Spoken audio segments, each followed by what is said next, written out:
What's going on, everybody? I hope you're all having a good weekend. Yes, this video is about you and some of your comments, which makes it kind of about me because I'm answering your questions. But um, so it's been amazing reading your comments. It's been really fun. There's a lot of them. I can't keep up. So what I do is every day for 30 minutes or so, I just go through the comments, and if I see something that kind of sparks my interest or a story, or you're asking me a question that could, have fun with as far as answering it, I thought that'd be a great way to give me some content to talk about as you learn more about me and we build this relationship as host and audience. And I have a handful of specific ones. Again, I like shorter videos, bite-sized 10 to 15-minute videos. So I'm only going to pick a few here, but this is going to be a common theme in this channel, is engaging with you, as I mentioned in video one. Now, on some of the broader comments I've been getting, let me start with two sort of ideas that has been given to me that I think I want to carry on as tradition. How I open up the video. What's going on, everybody? That's been suggested to me. Hey, why don't you start with the same catchphrase like my mom does, or like your mom does, as it's been told to me. So I'm going to try to do that. I'll try to remember that. What's going on, everybody? The other one was a pretty cool suggestion where, because I'm trying to do these videos in real time, do it, send it. It'd be kind of cool to kind of have a identification to it as far as date. So I might want to do that too. So today is Saturday, August 7th, 2021.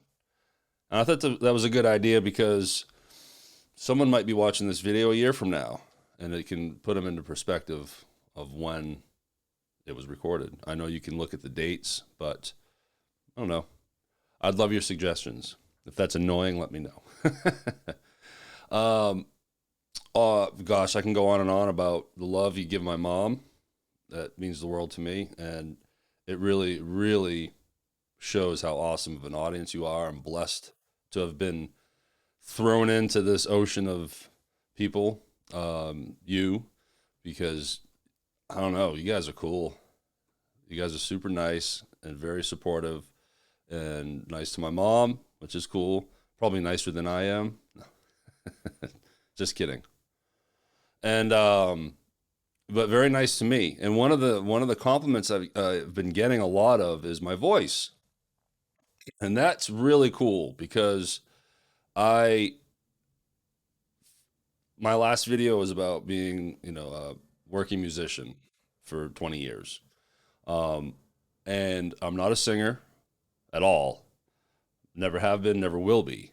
I just wasn't gifted that, but I was gifted an ear for music. That's why I'm able to play like I do. But what you always hear in the music world is you're bouncing around and you're friending all these other bands and musicians. It's really, the band can be good, but you need a good singer in the front. A lot of people just, average, music listeners, or not average music listeners like you, aren't as good as other music listeners, but on average, everyone that loves music really gravitates to the singing. It's right there in the front. That's what you listen to, and then the lyrics, and then the guitar, then the drums, and then bass is usually last. So one of the things you always hear is, wow, that's a great singer. He's a great singer. She's got some pipes, man. That band is great, but their singer's amazing. I've never received a compliment about my voice until now. And I like it. It gives me more confidence that I have a radio voice, as you say, a good voice for podcasting, that it's soothing and comforting to listen to. That right there makes it really easy to come on here and talk to you all. Because, yeah, you get self-conscious of your own voice. At least I always used to be. And I would dare say there's some good singers I worked with that wouldn't have a good voice for this. So you make me feel special. Thank you for that. So let's go to some specific comments. Actually, what you just saw here is a mute button I pushed. So if I cough, you don't have to hear it, and I don't have to edit. All right, so what I'm going to do is I'm going to call out the channel name and then just read the comment. So Beach Rider 8. Do you have pets? Can you cook? Can you swim? Do you speak a second language? So that covers a lot of ground there. I'm going to rapidly answer the first three, and then that last one is what I want to talk about. Do I have pets? No. I love dogs. But I have allergies, so it's hard for me to. I've never owned one myself, but if I do, it's got to be a hypoallergenic dog. That's not entirely true. I did have a dog for a number of years that I shared with Skylar's mother. After we split, um, I took the dog with me on Skylar's weekends with me, and it was the cutest Shih Tzu or Shih Tzu, however you say it. Just the best dog, killer dogs, so chill, and no allergies. But that dog is left us, which was very sad, as you know, as dog owners. It's brutal. But so no, right now I don't have a pet. I would like one, but it's hard to rescue and go to a shelter and get hypoallergenic dogs. So I'm working on it. Can you cook? No. Do you swim? Yes, I love swimming. I love being in the water. My mother, at an early age, enrolled me into the YMCA, where I took lessons. In fact, I grew up with a pool at my grandmother's house or grandparents' house, which is the house that you guys see every day with my mom. Same house. We don't have the pool anymore, but we used to have a great above ground pool, and my mom had me swimming when I was a baby. So, um, okay. Then this is the one I love. Do you speak a second language? No, but man, I should be able to because I grew up in a straight up bilingual family. I don't know if my mom has talked about that at all, but my grandparents, her parents, and all the great uncles and great aunts and great cousins, just anyone in that generation line, French, Frenchy French, Canuck French, New England from Quebec French, stereotypical Frenchies. And I grew up in my grandparents' house. My mother and I lived there until I was like 11 or 12. So I was there firsthand, where some of my cousins that lived in Maine uh, wasn't around it like I was. They were definitely around it Christmas time or if there was a big get together. But I lived around French speaking my entire life. In fact, not only was I listening to French all the time, but my grandmother would speak to my mom in French and my mother would respond in English. What's up with that? How confusing is that for a child? I don't, and you would think, man, I was tailor made to be able to continue the speaking tradition in my family, and it never stuck ever. So I wish I could speak French. I'd think that'd be super cool. I even took French in high school. I think it was my freshman and sophomore year. I took French, and I was average at that class, just like any other class. You'd think I'd have a leg up. I didn't. It didn't matter, and it certainly didn't help me speak it. It was just another class that I slept through. So Beach Rider 8, thank you for your comment, and I hope you're having a good weekend. I hope you're listening too. I hope anyone that gets their comment read gets to hear their channel name. That's part of this too. Giving some love back to y'all. This button I push in the radio world is literally called the cough button, which is definitely something I'm going to talk about some days. My history in working in radio. Uh, Holly Drucker, you sound and look great. Thanks. Again, I wish you all the good luck with the channel. It's good to see your mom smiling. She is glowing. This is true. She's nonstop texting me about this. um, what kind of music do you play? Well, as I said in my last video, if it paid, I played. But I have the music I like to play, the music I like to listen to, which that in itself is going to answer a lot of different questions I've been getting. My favorite music to play is disco. Being a bass player and playing disco is got to be the funnest thing to do because that music is just bass driven. It's earlier when I mentioned people focus on the singing and then the guitar and then the drums and then the bass. Flip that around for disco. It's all about the bass. It's all about that low end. It's all about the funk. Super fun to play. Now, do I drive down the highway listening to the Bee Gees? No, I don't. If I'm driving to Nashville and blasting some music, it's Metallica, it's Slipknot, it's just hard rock. I'm a big fan of Kings of Leon. It's everything that I enjoy listening to is harder music. But over the years, I've played damn near everything. I for several years was in a band that played the casino circuit all around the country. And in order to play, or in order to be a casino band in general, you have to show up with a long, diverse music list. Disco, a lot of that, obviously, because it's so danceable.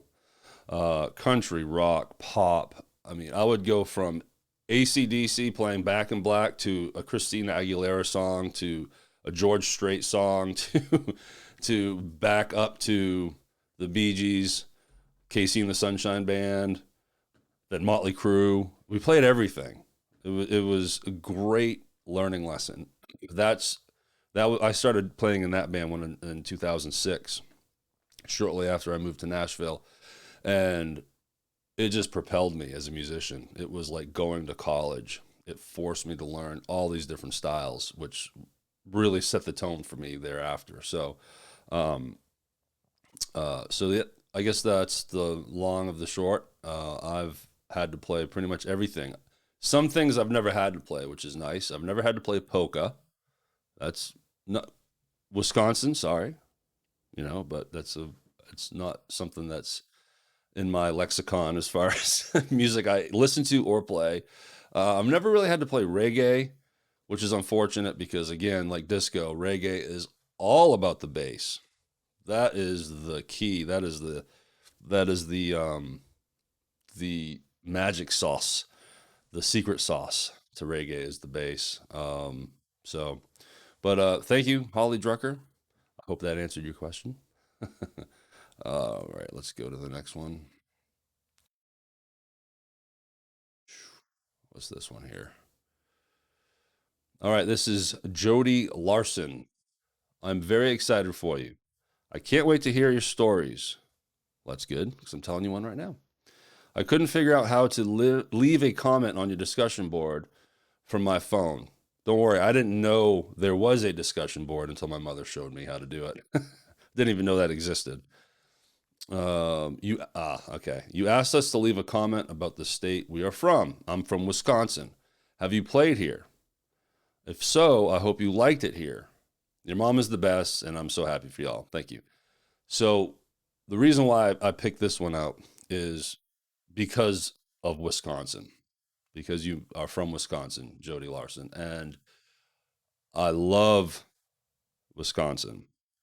I love playing Wisconsin. I love the people in Wisconsin. I've been to 43 states total. I've performed in over 30. I would say 34, 35. I knew that exact number at one point.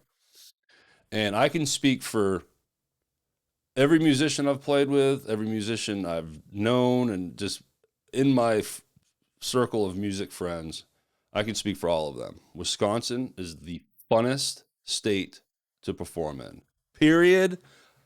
No discussion about that. I'm not an opinionated person. I'm certainly not going to come in here and make strong opinions. This is a fun, relaxed place here. But there's that one opinion that I will make, and you can't prove me wrong.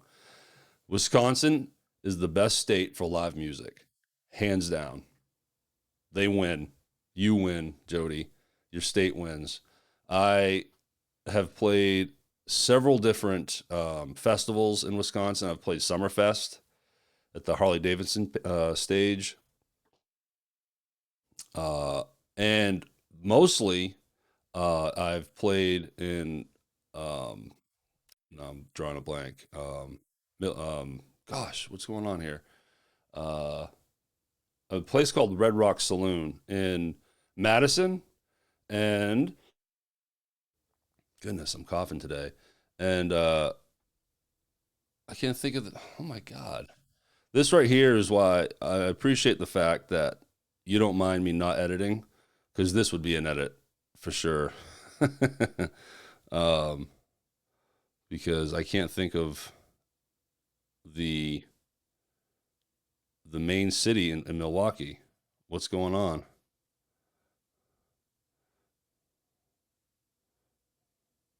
Um, this is embarrassing.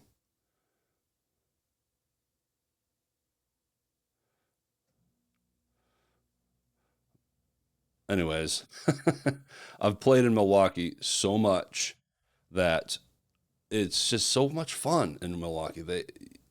They come to your show and they pack the house and they appreciate, especially if you're a band from Nashville, man, they just treat you like rock stars and they just really enjoy live music. So I'm embarrassed I can't think of one of the cities I played in most. It's the city I've played in the most.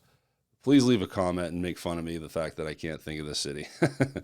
But I think the world of Wisconsin. I've stayed with friends in Fond du Lac.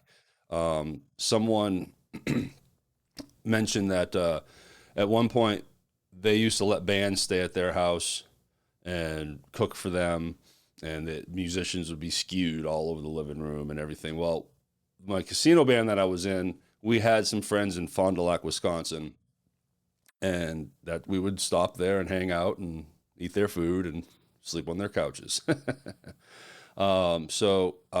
Thank you, Jody, and sorry I can't think of the city that I'm trying to talk about here, but I hope you're having a good weekend. Uh, all right, one more. Let's see what we're doing on time here. Yeah, this is a long one here. One more here from Bevy Moore, Mor. I think that's pronounced more. Um, I was wondering how you came up with the name Shelby Rowe. Your mom's the best. I love watching her videos. See ya, smiley face. Uh, Great question. So I started my company in June of 2019. That's definitely going to be another video. But um, when I tried to think of a name for it, I'm sort of like a sentimental person, and I want the name to have some kind of meaning behind it, so it has a story.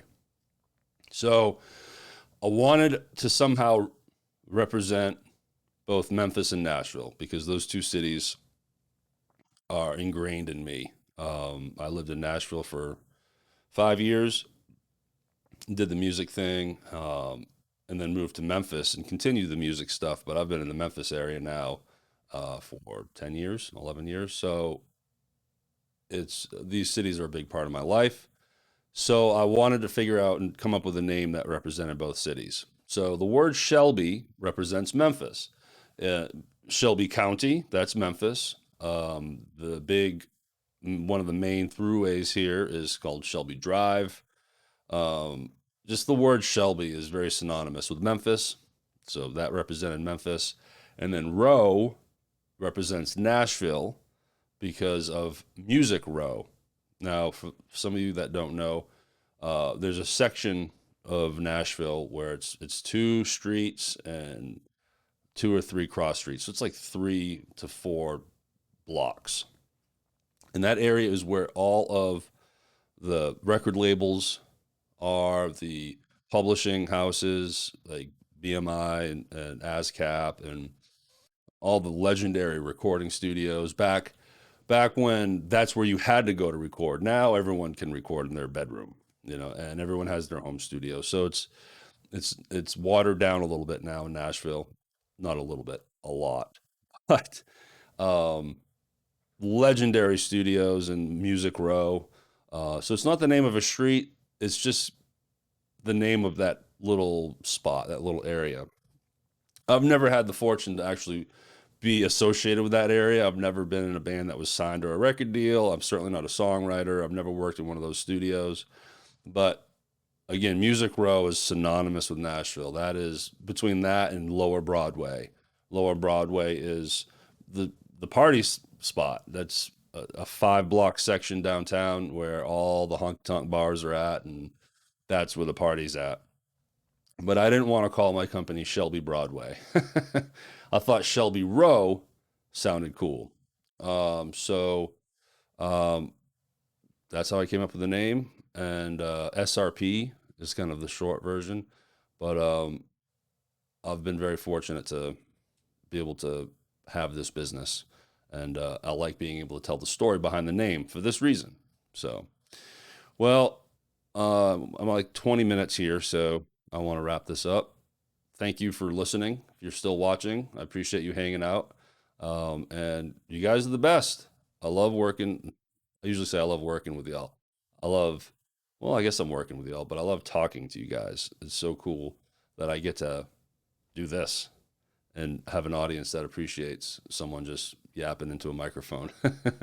So awesome. I hope you have a great weekend, and talk to you again soon.